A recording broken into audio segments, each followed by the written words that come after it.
right, guys. Hope you enjoyed that one. It wasn't a nail biter like we've used to giving you here, but first of all, it's obviously a great day for our seniors. 19 of them.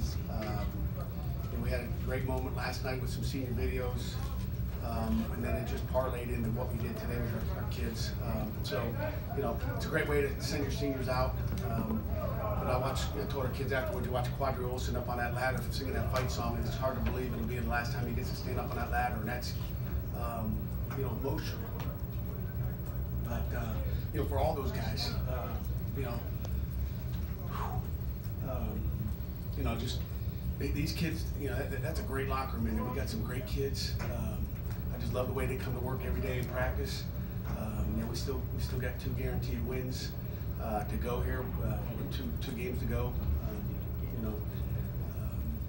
We just got to take it one at a time. We got Wake Forest next, and that's kind of where our attention goes right now. And I'm just happy for our kids, and we did a lot of great things.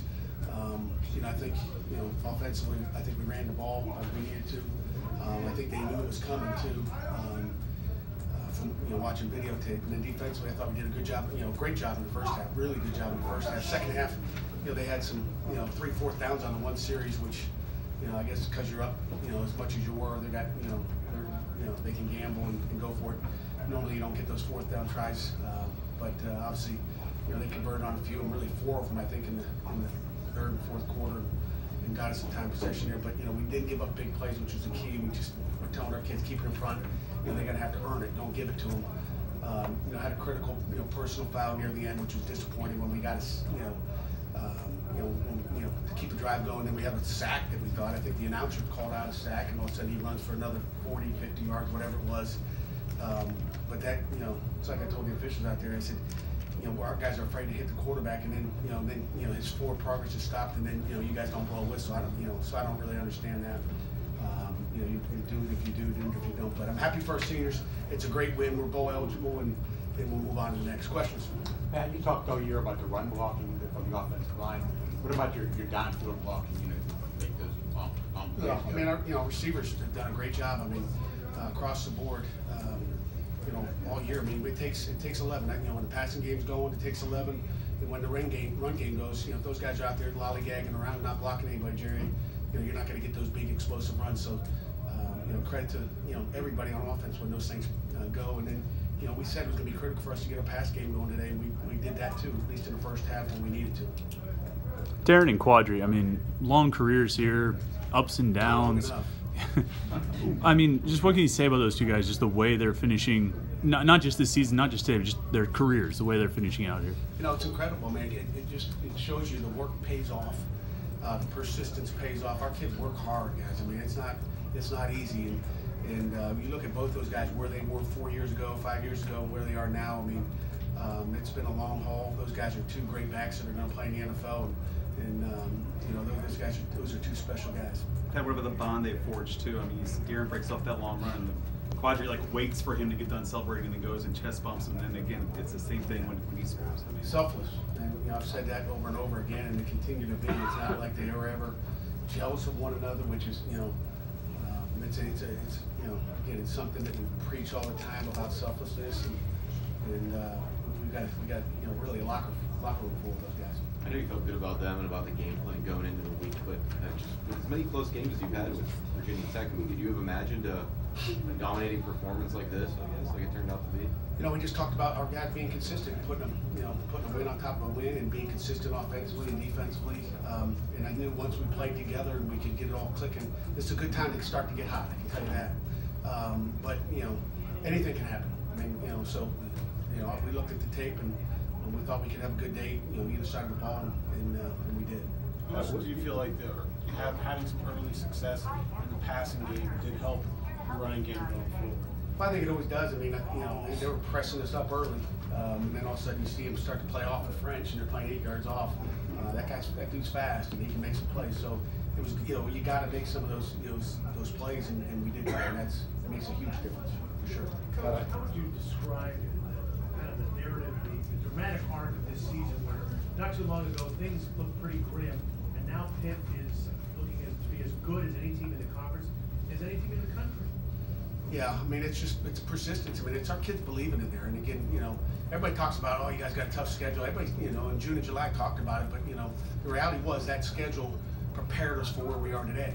And win or loss doesn't matter. I mean, our kids were prepared. Iron sharpens iron, and I think that's where really our kids are. They're tough, they're resilient, and they're coachable. And our coaches have done a great job, and we've done a great job just kind of keeping it together. We talk all the time about playing together, and that's what togetherness and persistence will do for you. Every Virginia Tech touchdown, you guys were able to answer quickly. How important was it to never let them really get any momentum? It's huge. I mean, I was on the phone with Coach Watson after something happened. I'm like, hey, we got to answer. Sure enough, we did.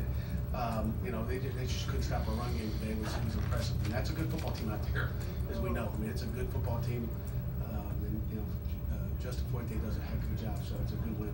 Kevin, you got a question? You have a lot of unfinished business left, as you mentioned, with the 2 games, but how good does it feel to have a game like this with so much riding on it and to come out with the home victory in a performance that you had today? It feels good. We're going to feel good for, I'll feel good until about 11 o'clock, and then I'll wake up tomorrow morning and I'll have a stomach ache worrying about the next one. So that's the way it is. It's how we go. You talk about the offensive line today, the way they opened up holes for your running back. They're unbelievable. Again, I attribute obviously to our game planning, the way they block, the way they learn.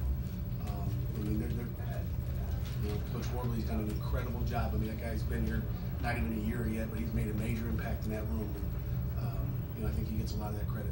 How about one more before we get to our player representatives? Craig, Craig and then Alan. Last 2. This is a group of seniors, Pat, that personally clearly means very much to you. For this team and where they are now, and for this program in your time here, what have they meant to that success and to put them in the position where y'all are now? I mean, the seniors mean it's everything. I mean, it's the backbone of your football team.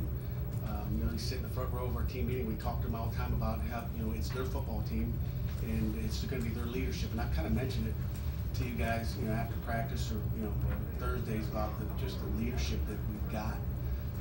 It's gotten better every week. The captains and the senior. I mean, just more guys have stepped up. I think I talked the other day about Dwayne Hendricks stepping up and leading. I mean, it's almost become contagious where everybody feels like they're confident enough in what they're doing, and they're all leading now. And it's a great thing. And again, that's a credit to our seniors. Alan, last one. How did you feel like your guys were able to take on the big game, the emotions of senior day, all of that, and use those feelings in a productive way, especially from the very beginning of the game? Yeah, I mean, it's we talk about laser focus all the time. The guys were focused; they were locked in. They didn't let the emotions get to them. And senior day out there with your parents is not easy. I've seen some flops when that happens, but our guys were locked in what they wanted. It just comes down to the focus that we've had. And we talked about just the focus and not worrying about that next game, or worrying about where we could be, and just worrying about that one job. And I think our kids have learned that as the season's gone on. And they just keep talking about being one row this week, and that's what we did. Okay, Coach, thank you very much.